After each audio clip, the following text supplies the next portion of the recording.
Que bom que estarmos aqui reunidos, né, com esse friozinho, mas com o coração bem aquecido. Mas, gente, fala a verdade, esse frio é danado, hein? Ô inferno, né? Puxa vida. Ai, gente, perdão. Não era para eu falar isso. Desculpa.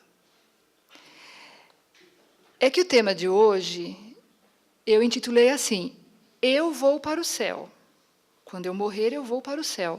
Vocês, eu não sei. É problema de vocês. Tá? Mas agora, eu já dou esse fora, né? Puxa vida, que coisa, viu? Fiquei sem jeito. É brincadeira, gente, desculpa, tá? Mas a gente... Oi? Deu até calor, né? Que aquilo é muito quente mesmo. Mas nessa idade a gente fica sentindo esse pouco de calor, assim. Mas é brincadeira, né? A gente costuma fazer isso, não costuma? Diante de algumas situações, ô inferno, não é? Porque a gente cresceu com aquela ideia que o inferno exprime um sofrimento atroz, né? Mas, independente de todas essas citações, eu já falei, quando eu morrer, eu boazinha, legalzinha assim, eu vou para o céu e tudo bem. Então, vamos falar sobre isso? Vamos ver se é bem verdade isso que eu estou falando? Então, para ilustrar esse comecinho da nossa explanação, que o assunto de hoje é inferno, desculpa, né, gente, eu tenho que falar.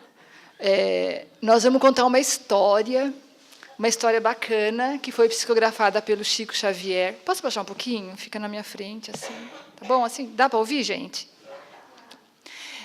Então, né, essa história ela foi psicografada pelo Chico Xavier e foi trazida pelo irmão X, vocês já devem ter ouvido falar.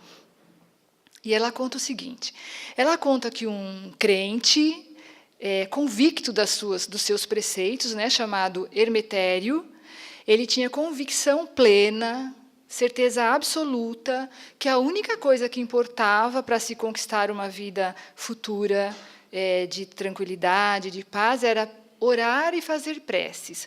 Porque ele aqui, enquanto encarnado, era aquele sujeito que gostava da boa vida, de não fazer nada, né? Os doces dias tranquilos, de muito sossego, de muita paz, sem trabalho nenhum, sem necessidade de se construir algo. E cada vez que aparecia alguma coisinha para ele fazer, alguma necessidade de alguma atividade, lá estava ele blasfemando, achando ruim, não gostava da ideia. Era adepto realmente de se viver numa boa vida. E acreditava que, quando morresse, ia viver também num mundo de muita paz, no céu, no paraíso, porque ele fazia orações e preces e isso já bastava. E eis, então, que ele veio, num determinado dia, a falecer, a desencarnar, por conta de um acidente. Né? E, de repente, eis que ele já se vê no paraíso, onde ele achava que ali era o lugar da felicidade eterna para ele, e unido a espíritos que sintonizavam com ele, que vibravam na mesma sintonia, nos mesmos pensamentos, né, de muito sossego, de muita tranquilidade, de muitas comilanças, né, de muitas festas, de vida boa. E ali ele estava no paraíso para ele, e aí foram se passando. Os dias se passavam, as semanas se passavam, né, e eram festas, e muitas comidas, e muito sossego, e mais dias que se passavam, e semanas que também se passavam umas após as outras, e mais dias, e longos dias. Vocês se cansaram de me ouvir falar? Vocês pensaram assim, não vai desenrolar isso? Então, imagina o cara que estava vivendo isso. Né? E ele foi se impacientando, foi vendo que aquilo não estava legal, ele estava se sentindo descontente, e viu que não estava bom, que precisava ser útil, que precisava mudar, que precisava fazer alguma coisa, envolver-se com algo diferente na sua caminhada, e aí procurou ver se encontrava, em algum momento, o chefe, o responsável ali por aquele burgo espiritual. E, passado algum tempo, depois de muita paciência em esperar, ele encontrou um dos chefes responsável ali daquele lugar, e ele questionou, né, que se ali as coisas não mudavam, não tinha algo diferente a fazer, que ele estava ficando entediado, e que se, de repente, não tinha uma outra solução, Será que se de repente ele não fosse para o inferno, as coisas não mudariam, não seriam melhores? E ele dizia assim, eu preciso me envolver com alguma coisa, preciso fazer algo, preciso transformar-me, porque algo não está muito bem desse jeito, eu preciso ser útil. Né? E aí aquele responsável, aquele chefe ali do lugar, virou para ele e falou assim, ora, meu caro Hermetério, você me pede para ir ao inferno, mas diante das condições em que você está, sem responsabilidade, sem trabalho, sem abnegação, onde você pensa que já está? Deu para entender? Ele estava onde a energia, a vibração dele direcionou a ele. Por que será que isso aconteceu com ele, gente? Porque o céu não existe? É porque ele errou de endereço? É porque ele não sabia, ninguém falou para ele? Por que será que ele estava ali naquela condição e se desgostou daquilo? Acho que é porque ele não sabia, né? Acho que ninguém falou, ninguém contou, e ele foi pego de surpresa. Agora que ele se tocou. Por que será? É bem provável que seja isso. Mas por que será? Será que, enquanto encarnado, será que ele não teve outro tipo de conhecimento, outra forma de procurar, de se instruir? A gente que é espírita, sem querermos nos colocar numa posição melhor que a de ninguém, que isso não é verdade, mas será que a gente pode ter um outro olhar sobre esse assunto? Será que não foi uma questão dele não ter se informado, buscado saber realmente como que são as coisas, como que deve ser a nossa postura, a nossa atitude diante da vida, o nosso pensamento, a nossa forma de nos envolvermos com as pessoas à nossa volta? Será que ninguém mostrou, será que ninguém buscou ele, de certa forma, para que ele se interessasse em obter novos conhecimentos? Será que nenhuma vez na vida ele ouviu uma frase de Jesus que diz, conhecereis a verdade vos libertará? Por que será? Essa frase ela soa tão bonito, né? Mas o que tem por trás dessa frase? Será que hoje nós temos conhecimento do que vai ser da nossa vida daqui para frente? A gente sabe, a futuro ninguém adivinha, mas a gente consegue ter uma... A gente sabe que quando a gente... que a única utilidade do passado na nossa vida, que o passado passou e não vai resolver mais nada, mas ele tem a utilidade de nos ajudar a analisar o que aconteceu, para entender o nosso presente e para dar uma sapeadinha no nosso futuro. Então, a gente sabe que tem uma utilidade, que quando a gente ouve muitos chamamentos para que a gente busque o conhecimento, para que a gente venha, através das nossas dificuldades, procurar entender os porquês da nossa vida. Até porque quando a gente se pergunta, nossa, para que tanto sofrimento? Nossa, para que eu passo por isso nessa vida?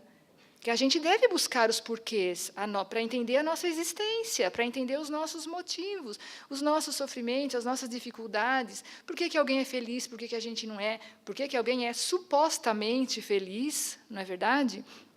Então, durante toda a existência, desde que a humanidade, né, desde que Deus, digamos, entre aspas, assim, criou o universo, que o nosso planeta passou a existir, foi...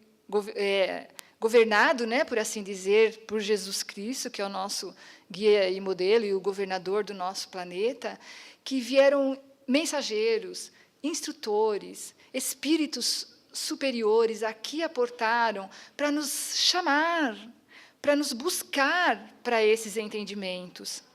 E a gente vai sabendo que, só para ilustrar um pouquinho, 500 anos antes de Cristo, um cara chamado Parmênides, filósofo grego, né? Olha, 500 anos antes de Cristo, gente, ele já nos falava coisas e já nos trazia ensinamentos acerca de verdades que a gente devia buscar.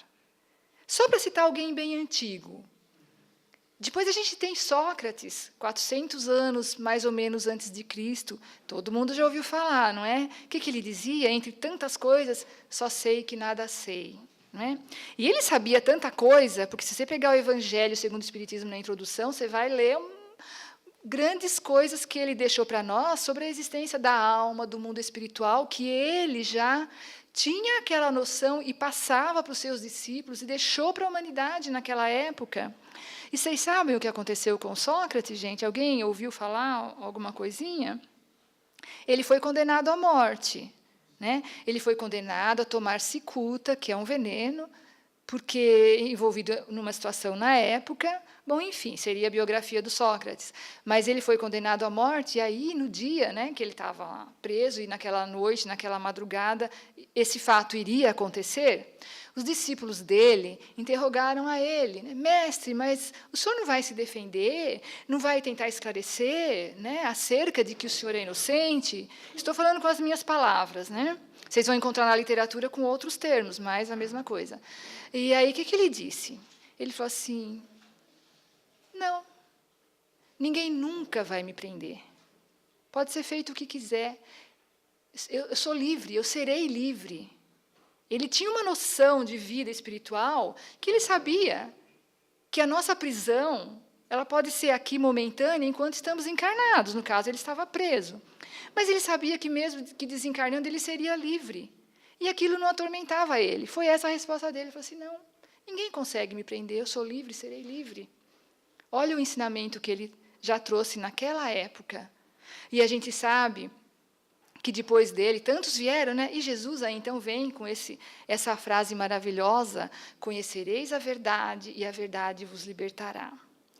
E de Cristo, ele falou isso há 19 séculos atrás. E nós estamos levando 2000 anos praticamente, quando chegou a codificação da doutrina, para que a gente pudesse ter condição de entender as coisas que Jesus falava. Por que ele falava as coisas mais ou menos assim, meio que veladas? Porque se ele falasse para todo mundo naquela época, olha, gente, tem um mundo espiritual aí que a gente não enxerga, viu? Que a gente não vê, mas está aí, tá bom? E está cheio de espírito. O que o povo ia falar para ele, gente? Ia crucificar, né? Olha só que paradoxo, né? Crucificaram mesmo ele, entendeu? Mas assim, isso que ele nem falou essas coisas desse jeito. Então ele estava trazendo os conhecimentos, né? E ele disse também, quando ele no momento da crucificação, da partida, né? Eu não me lembro bem se foi exatamente nesse momento, mas ele diz assim, numa circunstância, eu vou para o Pai, mas deixo-vos o Consolador prometido, que estará convosco até o final dos tempos, e vos fará lembrar de tudo o que eu vos tenho dito. Olha só, acho que ele tinha uma vontade de falar um monte de coisa, mas não adiantava, então falava assim, essas coisas que ficaram tudo no ar, e a gente levou, né? Esses 2000 anos para poder estar ouvindo sobre a codificação da doutrina espírita, tentando absorver, assimilar e entender essa coisa do mundo espiritual. Ficamos esses 2000 anos sofrendo horrores com essas coisas de inferno. Né? Vai arder no mármore do inferno. Quem não for bonzinho e bacana quando morrer, vai queimar lá no fogo eternamente. Vocês sabem de onde veio essa ideia de que, associando inferno com fogo, gente? Está no Livro dos Espíritos, questão 974, se eu não me engano, que o Kardec pergunta de onde vem essa ideia, né, de que inferno associado com fogo, queimar no fogo eterno. Porque foi a expressão, assim respondem os espíritos, a expressão mais próxima para se entender o que é um sofrimento atroz, é queimar, arder no fogo. E eu fico me pensando comigo, né? É verdade. Para um corpo material que nem o nosso, pelo amor de Jesus, né? Mas para um corpo espiritual, eu não sei, vai da vibração de cada um. Né? A gente sabe que houve muitos espíritos iluminados, tipo Joana d'Arc, por exemplo, que morreram queimados. E eu digo com tranquilidade, assim, de boa, né? Olha a elevação do espírito, não é verdade? Diante dessa prova tão terrível. Então, tem uma coisa muito interessante também para dizer aqui num parênteses, né? A gente sabe que teve o famoso conhecido ato de Barcelona, onde se queimaram os livros espíritas na época do Kardec. Já ouviram falar, né? Olha que legal, queimaram os livros, mas não os espíritos, né?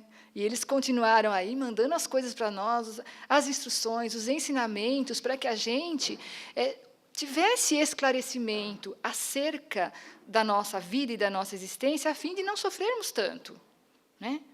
Porque Deus, ele é como aquele pai. Vamos fazer uma analogia com um pai materializado nosso, né? O pai de família, o chefe de família que cuida dos filhos, das crianças, da esposa, do lar. Um pai, nessa circunstância, ele deixa para o seu filho instrução, educação e ferramentas necessárias para que ele tenha uma velhice tranquila, não é verdade? Procura, faz o que pode para que aquele filho, quando envelhecer, tenha conforto, tenha paz, tenha o mínimo necessário. Um pai faz isso.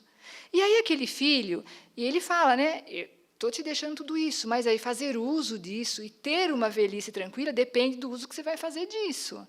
Se absorver a instrução, se absorver a educação, se fizer bom uso das ferramentas, vai fazer o que o pai educou e ensinou. Caso contrário, não, ele escolhe. Não é verdade? É assim que funciona. E muitos não escolhem isso. E Deus, ele é, para nós, esse pai. A mesma coisa. Ele deixou para a humanidade, para nós, suas criaturas, seus filhos, ele deixou tudo isso, educação, instrução, e todas as ferramentas que a gente precisa. E a gente que escolhe o caminho que quer seguir. Nós que determinamos o que vamos fazer do nosso futuro e da nossa existência. Daí a gente passa, né, sofrendo todos esses vários séculos com medo do inferno. Tanto é que a gente sabe, não é bem assim.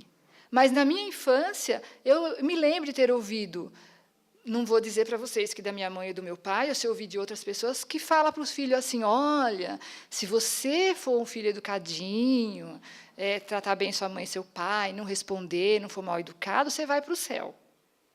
Agora, se você fizer maldade, se você não estudar, aí depois o Papai do Céu vai cobrar, você pode ir para o inferno, hein?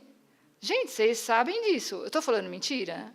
É recente essas coisas, que está na educação, que se passou, e a gente vem ouvindo essa definição de inferno, né? E esse medo que a gente tem, desse desconhecido e dessa probabilidade tão grande, olha só, hein? Probabilidade tão grande que a gente vislumbra, olha que profundo que é isso, de irmos para o inferno. Deu para perceber? Quer dizer, a gente tem tanto medo, porque lá atrás, então a gente pensa em alguma coisa, meu Deus, será que eu vou para o inferno? É como eu disse para vocês que eu não vou, entendeu? Vou para o céu. Mas a gente se questiona exatamente isso, a gente tem alguma coisa que faz a gente ficar pensando nisso, aquele medo, por que será? Por que será que a gente tem essa cisma, né? Esse quê? Vamos lá. Como eu estava falando, o nosso Criador deixou para nós todos os meios de instrução para que a gente possa aprender, para que a gente possa conhecer a verdade. E aí a gente vai encontrar, porque a gente está falando da doutrina espírita, vai encontrar os livros da doutrina espírita. Porque, olha a diferença, alguém vai falar assim, você vai encontrar a Bíblia, que antecede, né, a codificação da doutrina. Mas, se a gente for analisar anteriormente à codificação da doutrina espírita, a gente vai perceber que existiu uma tendência, estou sendo bem sutil, né, a que a gente tivesse sempre esse medo de arder no mármore do inferno, por exemplo. Foi com a doutrina espírita, aliás, digamos, foi com Jesus que começou a ideia de um pai benevolente, mas foi com a doutrina espírita que a gente começou a ter uma claridade maior sobre essa questão de céu e de inferno. Por isso que eu vou falar agora um pouquinho desses livros da codificação. E a gente está falando aqui agora, basicamente, do livro número 4, dentro do livro dos Espíritos, tá? que é o livro que fala das consolações prometidas, que fala do porvir, que fala do futuro, que fala do céu e do inferno. Dentro do livro do Espírito, a gente encontra os outros livros da codificação, tá bom? Esse quarto livro corresponde ao livro O Céu e o Inferno. Tá? Você tanto pode procurar no livro dos Espíritos, como você pode também ter o livro O Céu e o Inferno, que vai estar falando essas coisas que a gente vai estar falando agora. Então, dentro desse livro, a gente encontra as elucidações e os esclarecimentos acerca dessa questão tão importante para nós. E não só na codificação, porque a gente encontra os livros do André Luiz, já ouviram falar? 14, 15 livros mais ou menos, maravilhosos, que uma leitura muito agradável e que nos esclarecem também sobre isso. É fácil buscar esclarecimento? Não é tão cômodo assim. Exige um pouco de esforço, exige a busca, exige ação, né? E tanto é tão claro a gente ter essa certeza, que no livro do André Luiz, chamado Libertação, até o nome é muito sugestivo, e todos os livros são legais, gente, mas esse livro ele é muito bacana, o Libertação. E logo no comecinho, ele tem uma história, no começo do livro. Quem tiver o livro em casa, chega em casa, pega e vai ler a história. Eu vou falar mais ou menos por cima essa história. E ela é uma história que parece uma fábula, né? Parece história de criança, mas ela encerra um ensinamento muito grande. Tanto é que ela está ali no livro, um livro de gente grande, né? De gente que lê, que tem discernimento, que pode analisar a história. Serve para criança também. E essa fábula, digamos assim, que ele conta ali, ela diz o seguinte, ela conta que um peixinho, eu já contei essa história, mas eu vou falar de novo. Ela conta que um peixinho vivia numa fonte, né, de águas, lógico, toda azulejada, com outros peixes. Só que ali, esse peixinho, ele era magrinho, pequenininho, mirradinho, e os outros peixes, bonachões, gordos, né, de tanto comer, de tanto se enfastar dos alimentos que jogavam ali, estavam todos assim muito bonachões. E aquele peixinho, toda vez que ele ia comer, os outros chegavam primeiro, comiam tudo e ele ficava, coitado, sempre quase sem alimentação. Então, e ele nadava daqui, nadava para lá, tal, ali na fonte, buscando outras coisas. E aí, um dia, ele encontrou um ralinho, sabe ralo de fundo de piscina, que tem lá no cantinho, aquele ralinho assim? E ele viu aquela gradinha e ele ficou se questionando o que tinha depois daquele ralo. E ficou com uma vontade muito grande de passar ali para conhecer o que tinha depois do ralo. E ele não passava, apesar de magrinho, ele não passava ali. Aí ele pegou e começou a fazer um regime mais ainda. Parou de comer para ficar mais magrinho, para passar ali. Aí um dia, ele movido por toda aquela vontade de conhecer, achando que tinha alguma coisa, ele passou ali, mas se raspou todo, arrancou as escamas, passou apertado, sofreu. Aí passou por um riacho, caiu no rio, chegou no mar. E ele, nesse caminho dele, ele foi observando a paisagem. E ele viu coisas maravilhosas. Ele viu carros, ele viu prédios, ele viu gente, ele viu um monte de coisa divina, né? Aviões e tudo. E continuou nadando, nadando, nadando, até passou daquilo e chegou num outro lugar, encontrou outros peixes, conheceu, conversou, falou de onde vinha, conheceu um monte de coisa, uma vida nova, um horizonte novo, e ficou maravilhado com tudo aquilo que ele tinha encontrado.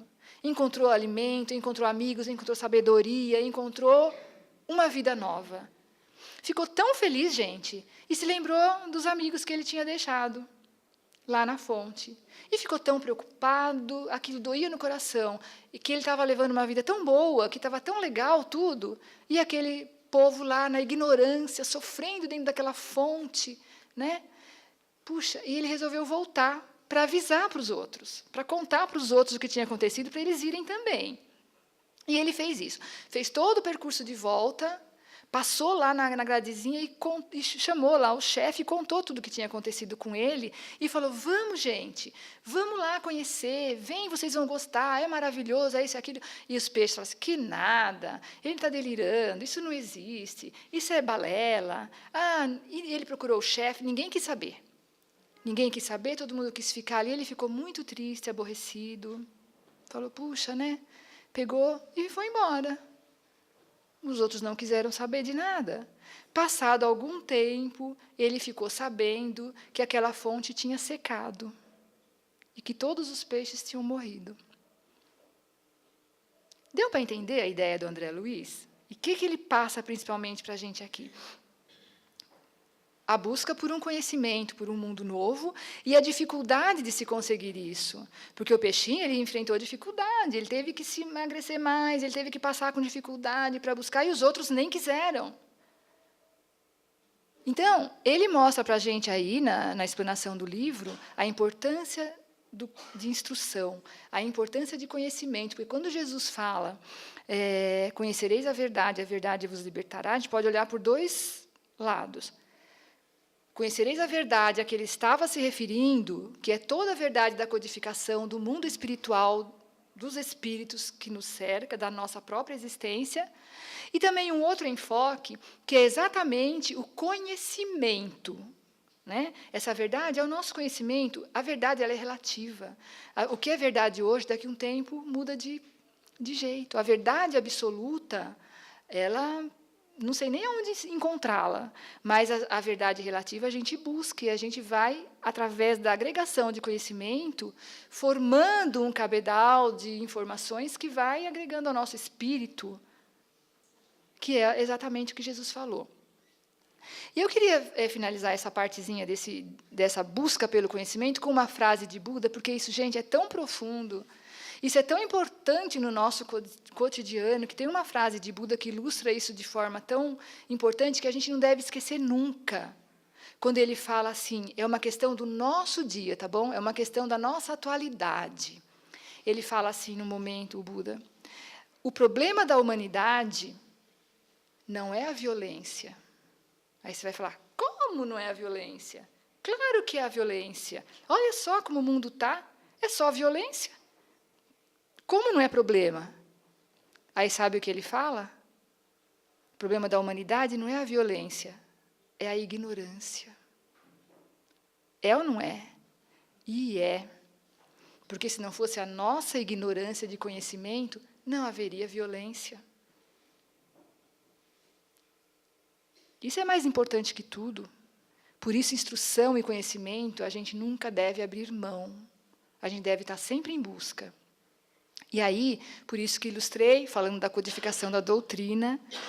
E aí, esse quarto livro, que está dentro do livro dos Espíritos, que é o Céu e o Inferno, fala para nós sobre isso. O livro O Céu e o Inferno está dividido em duas partes. Na primeira parte, ele fala sobre o temor da morte, ele fala sobre as penas e gozos futuros, sobre o purgatório, sobre o céu, sobre o inferno. Não lembro agora, são vários itens, todos assim relacionados com essa ideia. E na segunda parte, ele traz descrição, né, história verdadeira, psicografada, quando da codificação, de espíritos desencarnados que contam, gente, como foi a sua vida, a sua desencarnação e o lugar onde estão. E está dividido por espíritos felizes, espíritos sofredores, espíritos mais sofredores, tem que ver lá, eu não lembro agora certinho. Mas aí as histórias são fantásticas para a gente ler e se emocionar também. São psicografadas e são fatos reais. Então, esse livro é imperdível, e é através desse livro que a gente vai ter esses esclarecimentos. Porque ali o Kardec ele questiona os espíritos e fala, por que a morte nos aterroriza? Porque é o desconhecido, não é? Você não sabe? Como se diz, ninguém veio de lá para contar, entre aspas. Tá? Então, é o desconhecido para nós. O desconhecido nos causa, no mínimo, uma cisma, né? Uma desconfiança. E por que a gente tem assim uma ideia, né, um sentimento, uma suspeita bem leve de que existe algo depois da morte? Essa pergunta também o Kardec faz lá. Por quê? Aí os espíritos respondem que a gente tem uma intuição, que o espírito em nós, ele tem uma intuição, uma lembrança vaga, porque vocês já ouviram falar do véu do esquecimento, né? De vidas passadas, do que nós vivemos quando desencarnados no plano espiritual, ou quando estivermos também encarnados, pequenos fatos, coisas mínimas, que nos fazem sentir que há alguma coisa além. Sabe? É isso que faz com que as encarnações do espírito, ou seja, de cada um de nós, nas várias existências, vai agregando esses conhecimentos, vai agregando essas informações que não ficam exatamente 100% esquecidas e que a gente tem noção quando estamos aqui nessa nossa existência. Ah, existe alguma coisa. Não é possível. Não é possível que a morte seja essa coisa estanque. Morreu, acabou. Deus não faria isso. Deus não teria todo esse trabalho com todas essas criaturas que, desde um grãozinho de areia até o universo todo, está em constante movimento, está se expandindo, está evoluindo, está crescendo, está se ampliando. E nós, aqui na nossa existência, para quê? Morreu, acabou, desintegrou? Não entra na nossa razão, no nosso raciocínio lógico. Não dá para aceitar isso. Não dá pela nossa necessidade de lógica, né? E pela nossa observação. Quantas vezes quantas histórias a gente escuta de pessoas que falam, ou está doente ou não está doente, está pressentindo o seu fim. Eu quero abrir um parênteses aqui. Dessas histórias tem muitas. Eu ouvi uma esses dias, de uma pessoa que desencarnou recentemente, mas tem uma que me perdoa, eu quero falar dela para vocês. Talvez alivie meu coração e também ajuda, né, a gente a pensar o que aconteceu comigo. Ao desencarnar minha mãe há 3 anos atrás, minha mãe tinha medo da morte. Ela falava comigo, ela morria de medo. Ela só amenizou esse medo depois de conhecer a doutrina espírita, que foi quando ela já tinha 75 anos, né, que eu fiz escola, que aí ela foi fazer também, e aí ela ficou mais assim. Mas, mesmo assim, ela tinha medo. Espírita não tem medo da morte só porque é espírita? Não, quem falar que não, pensa bem, né? Então ela tinha ainda, mas ela mudou muito, porque a doutrina espírita trouxe uma paz para ela, um conhecimento, gente. Uma pessoa de 77 anos, né? 75, mais ou menos. E ela tinha esse medo. E ela estava bem no dia em questão. Ela amanheceu passando mal, se sentindo mal, tudo. Ela ia lavar a roupa dela, estava bem. E aí começou a sentir dor e tudo, porque ela morreu de infarte, né? Começou a sentir dor, e num momento, antes da gente levar ela para o hospital, ela estava no quarto com o meu pai, e aí ela virou para ele e falou assim, Tunim, meu pai chama Antônio, e eu chamava ele de Tunim. Tunim, eu vou morrer. O que ele falou para ela? Não, Tite. Tite é o apelido dela. Não, Tite, não vai não. Tem fé. Não vai não. Ela falou para ele, vou sim. E naquele dia não voltou para casa. Era 12:00, mais ou menos, e às 16h ela morreu. E essa não é a única história da pessoa, vocês sabem disso, né, gente? Que vive isso. E a gente sabe, tem um outro livro do André Luiz, chamado Obreiros da Vida Eterna. E o nome é muito lindo, porque ele fala, obreiros da vida eterna, trabalhadores da vida eterna. E ele conta, gente, esse livro, é fantástico esse livro, eu acho que é o mais bonito de todos. Ele conta 5 casos de desencarne, né? 5, né, se eu não me engano, um diferente do outro, e explica esses casos antes do desencarne e depois do desencarne daquelas pessoas. Né? Por isso se chama obreiros da vida eterna, são trabalhadores da vida eterna, o trabalho deles, dessa equipe, era esse. Né? Era acolher aquelas pessoas nesses momentos difíceis para cada uma delas. Então, um livro fantástico que fala para a gente o quanto nós somos amparados, o quanto nós somos informados, o quanto nós somos atendidos nesta questão do desencarne. Vem daí, por isso friso novamente, a importância de buscar o conhecimento. E como esse conhecimento está à nossa disposição e a gente só tem que buscar. Então, continuando na questão lá que trata aqui o livro Céu e Inferno, então eu, Kardec, perguntando as coisas, né? Essa ideia que a gente faz de inferno, de ser um local lá no mundo espiritual, ó, presta atenção, lá no mundo espiritual, um local determinado, onde assim morreu, você vai para lá, se for merecedor de ir para lá, né? Ou o céu, onde é um lugar maravilhoso, um paraíso, ali naquele outro lugar. Gente, a gente sabe que quando a gente morre, pelo menos isso, o corpo fica, é o espírito que continua a sua jornada. Como que é a matéria do espírito? É que nem a nossa, assim, ponderável, que você toca, que você pega? Não, é sutil, é etérea, é quintessenciada, é aquela que, se você assistir um filme, você enfia a mão lá e passa a mão dentro do espírito, né, a grosso modo. Então, é uma matéria sutil. Então, Se a gente sabe que os espíritos, ao desencarnarem, vão para um céu, ou para um inferno, ou para um purgatório, ou para um umbral, dentro da doutrina espírita, o mundo a que eles vão é da mesma natureza, etéreo, sutil, quintessenciado, é o mesmo tipo de energia. Ou seja, assim como você fala, a colônia Nosso Lar, ela está na zona da crosta ainda, só que você não vê. Alguém sai lá e olha e vê ali a colônia? Não, porque é uma outra energia, uma outra matéria. Da mesma forma, se existisse um céu, um inferno, seria a mesma coisa, né? Seria de um outro tipo de matéria. Tá. Essa questão de matéria, de energia, de formação desses locais também está explicado no livro aqui que a gente está falando, que nosso perispírito, o que acompanha o espírito quando ele desencarna, ele é feito dessa matéria. E o nosso perispírito, ao encarnarmos, ele é formado, entre outros fatores, da matéria do mundo aonde a gente encarna. No caso nosso, a gente está encarnado na Terra, a formação do nosso perispírito é da matéria que ela é retirada aqui do nosso mundo.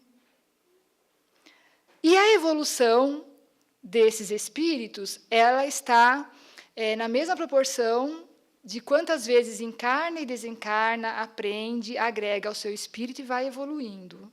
Tá? Isso para a gente entender a caminhada do espírito. E aí, chegando de novo ao céu e ao inferno. Então, a gente já está vendo que o espírito desencarna. Pela historinha que a gente viu no começo, vocês perceberam que o rapaz lá, o Hermetério, ele era um adepto da boa vida. Ele, por semelhança com espíritos da mesma natureza, foi para uma região onde todos eram daquela mesma natureza e vibravam aquela mesma sintonia. Todos bonachões, gostavam de festas, de comer, de servir. Para eles ali era o paraíso, até que descobrissem que não era bem assim. Então, está provado aí, está mostrado aí, que os espíritos, ao desencarnarem, nós, vão se unir a outros espíritos da mesma laia. Tá certo falar isso? É uma palavra feia, né? Mas para a gente entender, da mesma vibração, para ser bem polida, né? Então, aí, o que eu estava falando? Então, aí os espíritos se reúnem assim. Então, o mundo todo está na codificação, gente. Só estou transmitindo o que está falando lá. Está cheio de espíritos em todos os lugares, aqui no orbe, em esferas superiores, tá? Cada esfera mais superior, estão cheias de espíritos de todos os tipos. Tem os espíritos bondosos, amorosos, mais evoluídos, e tem os espíritos que também não são tão evoluídos, não são tão bondosos, estão em todos os lugares. Só que eles se unem, como a gente falou, pela sua vibração semelhante. Deus cuida de todos, tá? Também aqui na codificação. Deus olha por todas as suas criaturas, desde o grãozinho de areia até nós, digamos assim. Vamos nos colocarmos como sendo os maiorais. E Deus olha por todos. Mas será que Deus olha assim, um por um? Olha, você aí, tá? Você é muito comilão, tá? Tá errado. Seu pecado é a gula. Então, você vai desencarnar e vai passar por isso. Deus olha para cada um de nós assim? Não. Ele deixou ferramentas e deixou meios para que a gente mesmo, através da nossa consciência, através da nossa atitude, a gente encontre as ferramentas adequadas para nos burilarmos, para nos evoluirmos e para nos unirmos a espíritos superiores conforme a nossa própria trajetória. Ele é como aquele pai que a gente falou no começo. Ele deu tudo o que é necessário para que a gente possa ter o livre-arbítrio e escolher o nosso caminho. Então, nós vamos nos unir a espíritos superiores, a espíritos benévolos, se nós fizermos jus a isto. Ou, caso contrário, isso significa que a gente vai para o céu ou para o inferno? E agora? Existe céu e inferno? Ficou confuso? Nós somos os construtores do nosso céu ou do nosso inferno. Né? Como aquele chefe daquele burgo espiritual falou para o Hermetério, olha, você não tem responsabilidade, você não trabalha em benefício de ninguém, você não tem abnegação, Você está no ambiente que você criou para você. Se isso está te infernizando, então é porque esse é o seu inferno. Né? Mas e os espíritos superiores? Então não vale a pena ser? Porque se eu não vou ser um espírito superior e encontrar o paraíso, se eu não vou poder encontrar um paraíso na minha existência, de que vale? E aí é explicado direitinho aqui também, gente, numa questão, que espíritos superiores encontram sim o seu paraíso. Quer dizer então que lá eles não vão fazer nada? Só vão ficar de boa? Então eu preciso ser um espírito superior, né? Para chegar lá e ficar de boa, evoluir. Estou legalzinha, né? Redonda, posso dizer agora morri e vou para o céu, nessa circunstância, e ainda tenho uma chance de vivenciar um mundo numa esfera superior demais e ser feliz. Entre aspas, de repente pode até ser. Será que é por aí? Veja só, tem uma questão tratada aqui também na codificação, que ela diz assim, no momento da morte, qual o sentimento de cada criatura? É uma pergunta. Eu tenho ela aqui. Eu já deixei no jeitinho que eu queria pegar ela direitinho. Eu lembrava o número, é a 961. E o Kardec pergunta assim, no momento da morte, qual é o sentimento que domina a maioria dos homens? Pensa bem, no momento da morte. Aí, eles dão uma resposta assim. Tem 3 opções. Primeiro, pode ser a dúvida, pode ser o temor, ou pode ser a esperança. Essas 3 opções. No caso, para aqueles que têm dúvida, é porque são céticos obstinados. Ou seja, não acreditam que exista alguma coisa, certo? Morreu, acabou. Não acreditam numa existência de um Deus criador, né? De uma essência divina. Apenas isso. Então, eles vão ter o quê? Dúvida. Né? Chegou a horinha da morte, do desencarne, meu Deus é criação minha, né? Ele não vai falar isso, porque ele não acredita em nada, né? Ele vai falar, o que vai acontecer, no mínimo, né? E ser atormentado por aquela dúvida atroz. No caso, quem tem o temor? Quem, na hora do desencarne, vai ter esse sentimento do temor? Vocês já viram falar aquela frase, quem não deve, não teme? Então, se você teme, é porque você deve alguma coisa. É exatamente essa questão que o espírito da pleiade de espíritos superiores fala aqui. Se o cara tem temor, é porque ele deve, tem culpa no cartório. Então, ele teme o que vai acontecer. Será que vai acontecer comigo? Vou desencarnar, eu vou para o inferno? Vou arder no mármore do inferno? O que vai ser de mim? O que eu fiz? Né? Vai passar aquela existência dele na mente, e vendo tudo que fez de bom ou de errado, vai pesar e falar, nossa, eu fiz 90% de coisa errada, o que eu vou sofrer? Então, é o temor na hora da morte. E o que tem o sentimento da esperança? Os espíritos falam bem assim, é o homem de bem. O homem de bem, no momento do desencarne, ele não vai nem ter dúvida e nem ter temor. Ele tem esperança. Por que ele tem esperança de uma coisa boa? Porque ele só plantou e fez coisas boas. Porque ele buscou conhecimento, porque ele buscou instrução, porque ele sabe sobre a bondade, acerca da bondade do Pai, do Criador. Porque ele foi um homem de bem, a gente encontra no Evangelho um capítulo lá, o homem de bem. O que o homem de bem tem que ter?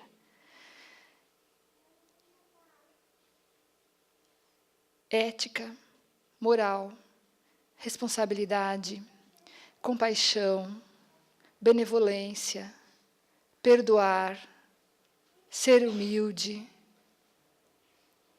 e por aí afora. Porque a criatura, quando chega a esse ponto de ter tudo isso, no mínimo porque ela teve boa vontade para instruir-se, né? E a instrução, concomitantemente, a experiência nos leva à sabedoria. E esta sabedoria que nos traz aquela serenidade que o Sócrates teve por ocasião da morte dele e que Jesus também teve por ocasião, né, do seu Calvário, de toda a sua existência, né, porque Como que é a fala de Jesus, quando ele estava na cruz, que já sentiu que era seu momento de agonia? Eu não me lembro agora, mas algo com o Pai, recebe-me no meu espírito, né? Alguma coisa assim. Na maior serenidade, certo de que tinha feito tudo o que o Pai incumbiu, né, digamos assim, a ele de fazer. Pois eu e o Pai somos um. Não tem palavras para dizer o que ele expressava, manifestando essa ligação tão superior com Deus. Então, esse homem de bem, que durante a sua existência busca entender e aprender todo esse ensinamento, e esse ensinamento que nós levamos tantos séculos para poder agora ter acesso, a gente precisa beber nessa fonte de conhecimento, gente.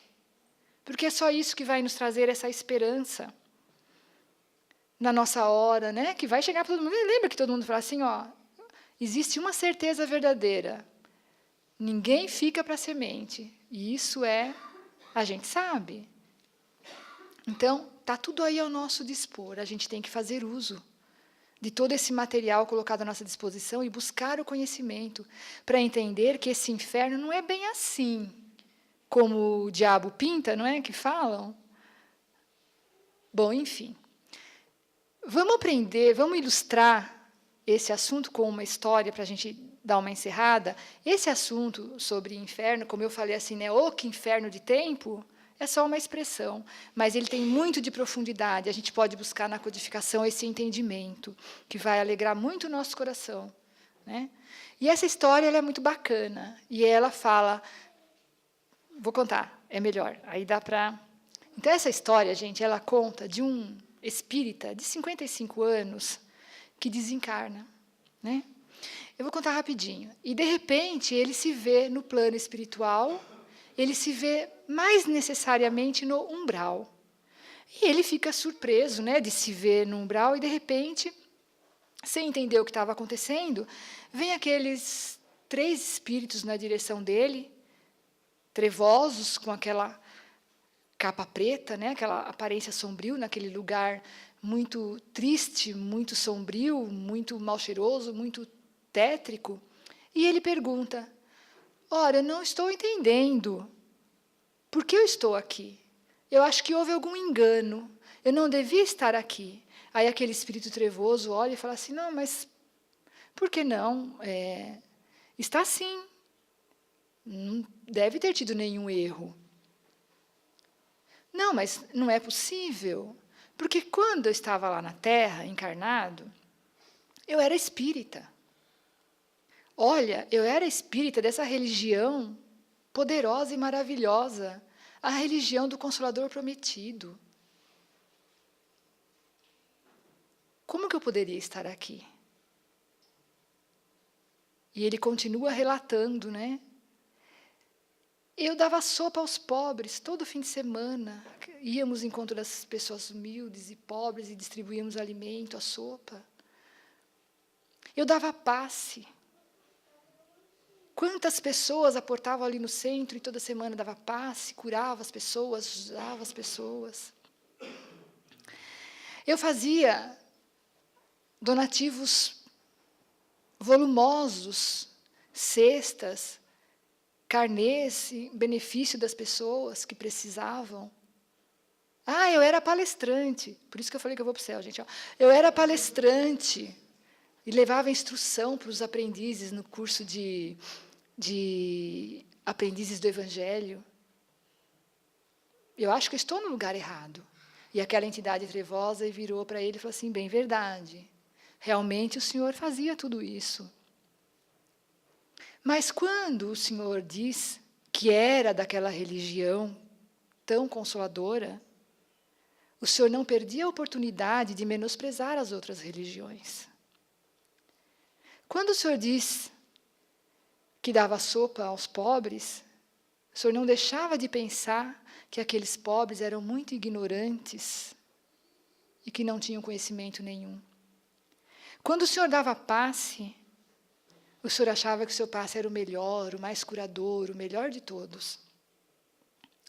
Quando o senhor acertava seus carnês e fazia suas caridades materiais, Estava sempre esperando algo em troca. E quando o senhor dava palestras e levava instrução aos iniciantes da doutrina, o senhor se achava o melhor, que tinha mais conhecimento que todo mundo.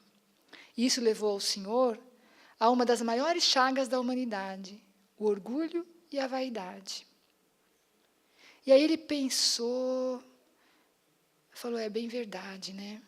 É verdade tudo isso. Realmente, eu acho que eu perdi meus méritos por conta da vaidade. Eu acho que eu não agi certo. Eu estava errado. E se tornou tão humilde. E, de repente, ele percebeu que uma luz começou a brotar do seu peito. Viu que tinha alguma coisa que se transformava. E, com aquela luz, ele percebeu que ele começou a se elevar. E aí, vendo o umbral embaixo, com aqueles espíritos sofredores, ele olha todo aquele monte de espíritos nas trevas, ele olha assim, e quando se dá conta, cai. Uma queda mais desastrosa e mais perigosa ainda. E quando chega lá no chão sem entender, um daqueles espíritos trevosos chega até ele e explica para ele: você ainda não conseguiu se desvencilhar. Sabe por que você caiu? Porque no momento que você subia, você olhou para os outros que ficavam abaixo e se sentiu uma ponta de felicidade por estar se elevando em relação aos outros. Por isso essa queda foi tão dolorosa. Aí ele percebeu em si que estava errado. Meu Deus, eu ainda não estou preparado. É aqui que eu devo ficar. É aqui que eu devo passar, até que eu aprenda. Prostrou-se no chão e pensou consigo: eu coloco minha existência nas mãos de Deus, que seja feita a vontade de Deus e não a minha, porque eu não sou merecedor ainda. Eu tenho muito que aprender, eu tenho muito que vivenciar, entrego minha vida a Deus, e que Ele faça o que for melhor. E aí, entrou num sono tranquilo e ali permaneceu com aquele sentimento verdadeiro da humildade e da entrega a Deus. E foi se elevando, assim, a planos superiores. E quando se deu conta, estava num plano iluminado.